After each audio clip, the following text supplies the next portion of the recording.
The key to gathering in red and black zones is to always be faster than your attackers. This is why we need to increase the max load we can carry before we're over-encumbered. Fast and weight efficient is the name of the game. You're going to need a few things to make this work. First is a horse, of at least tier 4 or above. This will give us the speed we need to make a getaway. The higher tier the horse is, the less it weighs and the more you can carry. You'll need the best bag you can equip, again, for the weight bonus. A gathering gear back piece, to help alleviate the weight for the resource you're primarily gathering. Some chicken pie, which will give you a 5% buff to your gathering yield and increase your weight capacity for 30 minutes. And a nifty little consumable of any tier called the sticky potion. You can buy these for a decent price on the marketplace.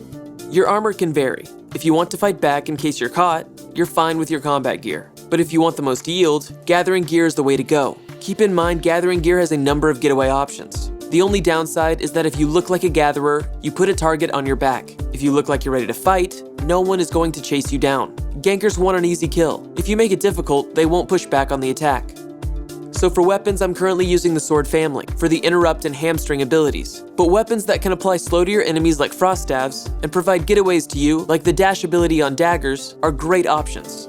So here's how to handle yourself. If you see a hostile nameplate, mount up immediately. This will get you to safety 99% of the time. If your mount is knocked down, throw a sticky potion to slow the attacker. If it doesn't work or you miss, apply your weapon and armor slows. Only after your enemy is slowed should you begin to use your speedy getaway buffs. And of course, if you have defensive cooldowns, use them at your leisure. Don't stop running and don't stop fighting back.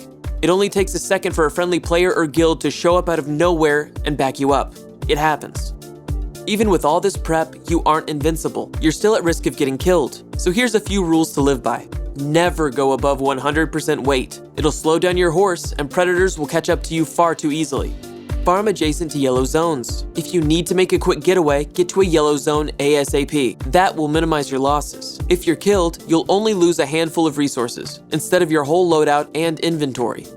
Gankers like to turn invisible to sneak up on you. You can catch a glimpse of them before they turn if you're paying attention. If you see a hostile red nameplate appear and then disappear in the same instant, mount up and move quickly. You'll thank me later. Be aware of your surroundings. Are you close to a Hellgate or a relic chest? Maybe a secret entrance to Caerleon. If you stay away from areas that may have a lot of traffic, no one will know you're there, so no one will mess with you. Communicate with your fellow gatherers. If you watch their back, they'll watch yours. Keep in mind, mounted players need 2 seconds after dismounting before they can attack. This will save your life. It's saved mine multiple times.